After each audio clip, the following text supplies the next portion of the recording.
여러분 안녕하십니까? 행복한 주일의 아침입니다. 오늘 2021년 4월 18일 우리 주님께서 우리에게 생명의 삶을 위하여 주시는 말씀 출애굽기 6장 14절에서 30절까지 말씀이 되겠습니다. 저는 20절에서 25절까지를 봉독합니다. 아브람은 그들의 아버지의 누이 요게벳을 아내로 맞이하였고 그는 아론과 모세를 낳았으며 아므람의 나이는 137세였으며 이스라엘의 아들은 고라와 네벡과 스그리요 우셀의 아들들은 미사엘과 엘사반과 시드리요. 아론은 아미나답의 딸 나손의 누이 엘리사바를 아내로 맞이하였고 그는 나답과 아비후와 엘리아살과 이다말을 낳았으며 고라의 아들들은 이스라엘과 엘가나와 아비아삽이니 이들은 고라 사람의 족장이요. 아론의 아들 엘리아사는 부델의 딸 중에서 아내를 맞이하였고 그는 비느하스를 낳았으니 이들은 레위 사람의 조상을 따라 가족의 어른이더라. 이스라엘 자손을 그들의 군대대로 애굽 땅에서 인도하라 하신 여호와의 명령을 받은 자는 이 아론과 모세요. 애굽왕 바로에게 이스라엘 자손을 애굽에서 내보내라 말한 사람도 이 모세와 아론이었더라. 아멘. 여러분, 성경에 나오는 많은 족보를 우리가 볼 수 있죠. 그런데 왜 이렇게 성경에는 군데군데에 족보를 소개하고 있을까요? 족보가 기록된 우리가 목적을, 의미를 이해할 필요가 있습니다. 성경에 나타난 족보들은요, 우리가 그 족보가 나타나고 있는 전후 문맥을 잘 살펴야 돼요. 그러면 어떤 의미가 있는가 하면요, 지금까지 흘러내려온 하나님의 역사, 뭐 또 구체적으로 말하면 구속 역사죠. 하나님의 구속 역사를 한번 정리해 주면서, 그리고 그 다음에 이어지는 이 역사의 대전환을, 흐름을 이야기할 때 꼭 이 족보가 등장하게 되어 있습니다. 예를 들어 볼까요? 자, 창세기 5장에서 아담의 족보가 나오지요. 왜 족보가 나옵니까? 아담 이후로 퍼진 그 많은 이 족속 사람들이요, 범죄하여 홍수 심판으로 이어지잖아요. 그러니까 하나님께서 이 세상을 홍수로 심판하시기 전에 바로 이 아담 족보가 나오고 있어요. 아담 이후로 홍수 때까지 사람들의 역사가 어떻게 정리되는가를 보여주는 것이죠. 하나님께서 반드시 죄와 악은 심판을 받는다는 것을 이 사건 속에, 홍수 심판 속에 담고 있는 것이죠. 자, 그리고 이어서 창세기 10장에 보게 되면 이 홍수 심판에서 살아남은 노아와 그 자손의 족보가 나옵니다. 그 세 아들 셈, 함, 야벳, 그렇죠? 그 중에서도 이제 하나님의 구속 역사의 흐름은 어떤 아들 통해 갑니까? 이 셈을 통해 흘러가죠. 그래서 창세기 11장에서는 이 셈의 또 족보가 또 나와요. 그리고 이 셈의 족보에서 창세기 12장 아브라함의 소명 사건으로 이어지는 그 족보가 소개가 되고 있습니다. 그러니까 여러분 보세요. 하나님께서 성경에 군데군데 족보를 들어가게 하신 것은 제가 다시 반복 설명드립니다.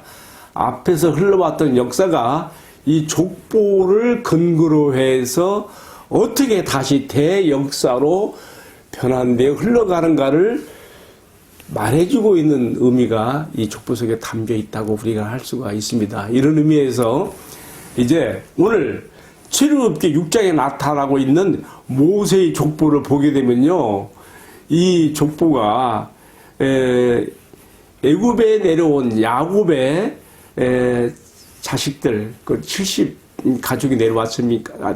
거기서부터 이제 세 번째 아들인 레위 지파, 레위의 자손들이 어떻게 해서 모세까지 이르고 있는가를 보여주고 있어요. 자, 그렇다면 이 출애굽기에 나타나고 있는 이 족보는 어떤 의미가 있는 것이겠습니까? 제가 앞에서 설명드린 그대로예요. 지금까지 흘러왔던 하나님의 구속 역사가 이 모세의 족보를 등장시키면서 이제 지금까지 C족 단위에서 점점 불어나. 애굽에서 하나님께서 애굽을 자궁으로 삼아서 백성의 수를 국가적인 규모로 크게 번창시키지 않았습니까? 이제는 하나님의 나라, 하나님의 국가라고 하는 그러한 역사를 이루기 위해서 출애굽이라고 하는 과정을 통과해야 되거든요. 바로 이 일을 위해서 모세의 족보를 여기에, 모세와 아론의 족보를 여기에 소개하면서 이러한 대변환을 흐름을 여기서 보여주고 있는 것이죠. 우리가 이렇게 족보에 나타나고 있는 그 의미를 잘 이해할 필요가 있는 것입니다. 그렇다면 이제 저는 오늘 이 족보라고 하면은 보통 너무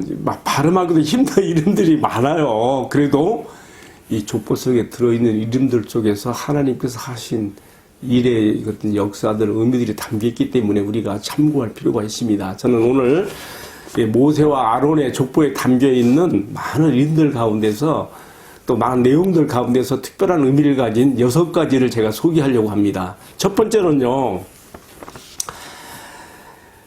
야곱의 12아들 가운데 맨 장자였던 루벤과 차자였던 시므온, 그리고 세 번째 아들 레이까지만 소개가 되어 있고 그 다음에는 소개가 안 되어 있어요. 왜 이렇게 되어 있을까요? 이것은 지금 모세와 아론을 지금 이렇게 소개하고 등장시키는 이야기를 하다 보니까 루벤, 시므온, 그리고 야곱의 세 번째 아들이었던 레로부터 모세와 아론의 족보가 다 지고 있다는 것을 강조하기 위해서 이렇게 세 아들의 족보 이야기만 나왔다는 것으로 우리가 이해할 필요가 있습니다. 그러니까 아브라함, 이삭, 야곱에서 누가 나와요? 세 번째 아들인 레위, 이 레위에서도 누가 나와요? 오늘 이제 말씀에 소개가 되는데 아브라함의 아비로 소개되고는 제가 실수했습니다. 모세의 아비로 소개되고 있는 아므람. 제가 발음이 좀 정확하지 못하네요. 그래서 모세. 결국은 이제 모세와 아론의 이 족보가 어디로 이어집니까? 거슬러 올라가면은 레위, 야곱, 이삭, 아브라함으로 다 가지고 있지 않습니까? 그러니까 지금 출애굽을 위해서 이스라엘의 지도자로, 영도자로 세움받고 있는 이 모세와 아론은, 이들의 족보는 결국 하나님께서 믿음의 조상으로 세웠던 아브라함과 맺었던 그 언약에까지도 이어져서 이런 결과로 나타나고 있다는 것을 강조하고 있는 것이죠. 자, 제가 첫 번째 족보에 나오는 의미로서 왜 하필이면 루벤, 시므온, 레위에만 언급되어 있는가? 이 모세와 아론의 직계 조상인 레위가 바로 이렇게 세 번째, 야곱의 세 번째 아들이었기 때문에 이렇게 나타났다고 우리가 이해하면 좋겠습니다. 두 번째로요, 지금 모세와 아론의 족보를 보게 되면요, 여기에 아브라함부터 시작해서 네 세대만 소개가 되어 있어요. 제가 보기에는요, 400여 년의 역사가 흘러가면서 이 족보에 들어갈 사람들이 많아야 돼요. 그런데 왜 이 네 세대만 소개되어 있는가? 그게 이렇게 되어 있잖아요. 모세와 아론의 직계가 되는 레위, 고앗, 아므람, 그리고 거기서 아론과 모세가 나오지 않습니까? 왜 네 세대만 소개되어 있느냐? 이것은요, 이 성경의 저자가 이렇게 기록하고 있는 이유가 있습니다. 그것은 창세기 15장 16절에 하나님께서 아브라함과 언약을 맺으시면서 앞으로 내 자손이 이방에 계기되어 네 세대 만에 돌아오게 되리라 하셨거든요. 그래서 지금 이 모세와 아론의 족보에서 이들의 직계 조상이 되는 그 이름들을 아브람, 그리고 이삭, 그리고 야곱, 그리고 레위, 그리고 이어져서 이렇게 이제 모세와 아론이 나오고 있는데요. 이 가운데 특별히 모세와 아론의 직계가 되는 레이부터 시작해갖고 레이, 고앗, 아므람, 그리고 아론과 모세 네 세대만 언급한 것은 바로 창세기 15장 6절에 하나님의 약속과 관련 있는 것으로 우리가 받아들이게 됩니다. 제가 좀 설명을 좀 복잡하겠습니까? 여러분께서 직접 한번 본문을 읽어보시면서 확인하시기 바랍니다. 자, 세 번째, 아론과 모세의 족보에서 우리가 의미를 찾고 있는데요. 좀 특이한 것은요, 출애굽의 지도자, 위대한 지도자 모세의 족보를 언급하면서 그의 아들인 게르솜과 엘리에셀의 이름들은 빠져 있어요. 이것도 좀 우리가 왜 그럴까 생각해 볼 필요가 있죠. 성경의 저자는 성경의 감동 가운데 하나님께서 출애굽의 영도자로 세우신 모세의 권위와 그의 위엄이 모세 자신에게만 국한한다는 것을 여기서 보여주고 있습니다. 그의 자식들인 게르솜과 엘리에셀은요, 좀 죄송한 얘기입니다만 우리가 사사기에 가서 보게 되면요, 우상 숭배에 그러한 죄로 빠져버리는 것도 우리가 볼 수가 있어요. 자, 더는 깊게 이야기하지 않겠습니다. 자, 이어서 네 번째, 이 아론과 모세의 족보를 쓰는 가운데 이번에는 아론의 족보를 소개하면서 뭐라고 나와 있는가 하면요, 아론의 아내 엘리세바의 이해가 나와요. 아론의 아내 6장 23절 이야기입니다. 근데 특이한 것은요, 그녀가요 같은 네 지파가 아니고 왕족 지파인 유다 지파의 여인이에요. 그리고 그녀의 오라비인 나손이라는 사람의 이름이 여기 소개되고 있는데, 이 나손이 누구냐? 유다 지파의 족장이었어요. 그리고 이 나손은 이스라엘이 광야를 행군할 때에 맨 앞장서서 해돋는 편 동편 쪽에 앞장서 유다 지파의 길을 들고 맨 앞장섰던 바로 그 나손의 누이 동생인 바로 엘리세베가 바로 아론의 아내가 되었다는 이 특이한 이야기도 여기에 언급이 되고 있습니다. 제가 방금 드렸던 말씀은 민수기 2장 3절에서 확인해 볼 수가 있습니다. 아론의 아내 엘리세바의 오라비 나손의 이야기가 거기에 써 있거든요. 참고하시기 바라고요. 어쨌든 모세만큼이나 아론도 참 그 배경이 좋다는 것을 우리가 읽는 것에서 엿볼 수가 있는 것이죠. 자, 이제 다섯 번째 우리가 이 족보의 의미를 보십시다. 제가 지금 방금 전에 아론의 족보 얘기했는데요. 이어지는 말씀에 6장 25절에서는요. 아론의 족보에서 특별히 아론의 손자이자 아론의 아들 엘르아살의 아들인 비느하스가 태어난 것을 말하고 있습니다. 여러분, 이 비느하스가 누굽니까? 후에 민수기 25장에 가서 보게 되면요, 이스라엘이 광야 행진하는 가운데 이제 이 요단강 가까이 다 왔어요.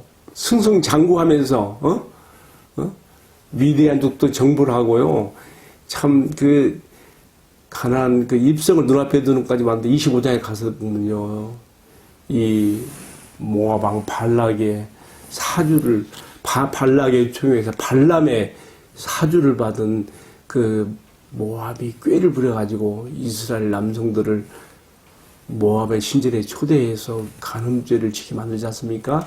그때 하나님의 진노가 임해서 하루에 24,000명이 죽어나가요. 그때 하나님의 하나님의 질투로서 이 당사자들의 이 남녀를 창으로 깨트려 죽이고 하나님의 진노를 멈추기 위한 장본이 누구냐? 바로 이 아론의 손자 비느하스예요. 우리가 이런 것도 왜 여기에 이 사람의 이름이 들어갔을까 한번 생각해 볼 필요가 있습니다. 민수기 25장 7절로 13절에 나오는 말씀을 제가 참 방금 소개했습니다. 자, 이제 오늘 그 모세와 아론의 족보에 나오는 여러 이름들과 의미를 생각하면서 마지막으로 6장 26절에서는 이들의 족보가 소개되면서 아론이 먼저 나와요. 아론의 6장 26절에서는 아론과 모세였더라 말 나오고, 또 이어지는 6장 27절에서는 애굽의 바로왕에게 들어가서 하나님의 명령을 전달하고 출애굽시킨 사람 이름이 또 이번에는 모세와 아론이었더라. 서로 이미 뒤바뀌어 나옵니다. 왜 어떤 때는 아론이 먼저 나오고 어떤 때는 모세가 먼저 나오는가. 여기에도 뜻이 있다고 봅니다. 단순하게 혈통적 족보 자체를 언급해서 말할 때는요, 당연히 아론이 형이니까 3살 터울이죠. 그죠? 하나님께 부름받았을 때 모세가 80살, 아론이 83살이었지 않습니까? 그러니까 단순히 혈통적 족보 자체를 언급할 때는 형인 아론의 이름이 먼저 나온 것이 당연하고요. 그 다음에 출애굽과 관련하여 하나님께로부터 지도자로 세움받은 모세의 입장에서 볼 때, 구원사와 관련해서 볼 때는 모세와 아론이었더라고 나오는 게 또 당연한 것입니다. 그래서 7장 1절에 보면 이렇게 나와 있어요. 어떻게 하면 하나님께서 모세를 바로에게 신이 되게 하셨고, 그리고 아론은 모세의 대언자가 되었더라 했거든요. 그러니까 왜 모세와 아론인가? 왜 어떤 때는 아론과 모세고 어떤 때는 모세와 아론으로 나오는가에 대한 이해를 우리가 이렇게 할 필요가 있는 것입니다. 여러분, 저는 오늘의 묵상을 내리면서요, 왜 이 아론과의 모세 족보가 여기에 기록되어 있는가에 대해서 제가 서두에 말씀드리지 않습니까? 지금까지 흘러왔던 역사, 이제는 하나님의 나라로서 왜 이스라엘이 출애굽을 통하여 새로운 역사의 장을 펼쳐가야 되는 그 시점에 이르러서 이것을 주도한, 출애굽의 역사를 인도한 모세의 족보가 나올 이유가 있었다는 것을 말씀드렸고요. 그렇다면 왜 이 족보가 여기에 이렇게 기록되어 있으면 이것은 또 오늘 나에게 무슨 관련이 있는가? 적용의 문제를 생각하지 않을 수 없지 않습니까? 저는 이 문제를 곰곰이 생각하는 가운데 신약과 구약을 연결시키는 마태복음 1장 1절의 예수님의 족보가 생각이 났습니다. 구약에 나타난 모든 언약 백성의 족보와 그리고 오늘 본문에 나타난 모세의 족보까지를 포함해서 이 모든 것을 완성하시는 분이 우리 구주 예수님, 예수 그리스도이십니다. 마태복음 1장은 바로 예수님의 족보를 기록하고 있는데, 오늘 나타난 출애굽기 6장에 있는 모세의 족보와 서로 비교가 되고 있지요. 구약에 나타난 모든 언약 백성의 족보를 완성하며 모세의 족보까지도 그 의미를 완성하는 예수님의 족보로서 마태복음 1장과 우리가 비교해 생각해 보면서요, 모세가 구약 출애굽 백성의 지도자로서 구원자로서 나타났다면은 우리 예수님은 그 이름에 담겨 있는 뜻처럼 자기 백성을 저희 죄에서 구원할 자로서 마태복음 1장에 족보가 소개되고 있는데, 바로 그것이 오늘 우리와 나 자신도 포함해서 여기에 포함시키는 하나님의 역사하심이 있었다는 것을 우리가 이해할 필요가 있는 것입니다.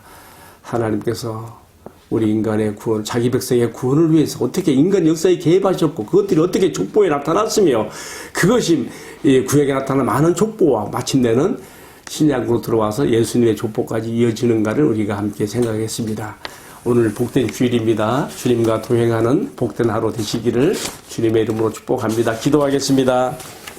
사랑하시는 주님, 성경에 나타난 족보의 이야기들이 참 발음하기도 어렵고 때로는 읽기가 힘이 들지만, 그러나 이 족보 속에 담겨있는 큰 의미가 무엇인지를 우리가 살펴보았습니다. 그리고 오늘 특별히 출애굽기 6장에서 모세의 족보를 통하여서 주시는 여러 가지 의미들도 우리가 생각했으며, 마지막 결론적으로 우리 마태복음 1장에 나타난 예수님의 족보와 비교하면서 하나님께서 우리의 구원을 위해서 어떻게 인간 역사와 삶 속에 개입하셨고 이러한 족보를 이루어내셨는가를 살펴보면서 우리 주님의 크신 은혜와 영광을 찬양하게 됩니다. 오늘 복된 주일을 맞았습니다. 주님께 예배하며 영광을 돌리고 주님으로 인하여 기뻐하는 오늘 하루가 되게 하여 주옵소서. 모든 말씀을 존귀하신 우리 주님 예수 그리스도 이름 받들어 기도 올리옵나이다. 아멘.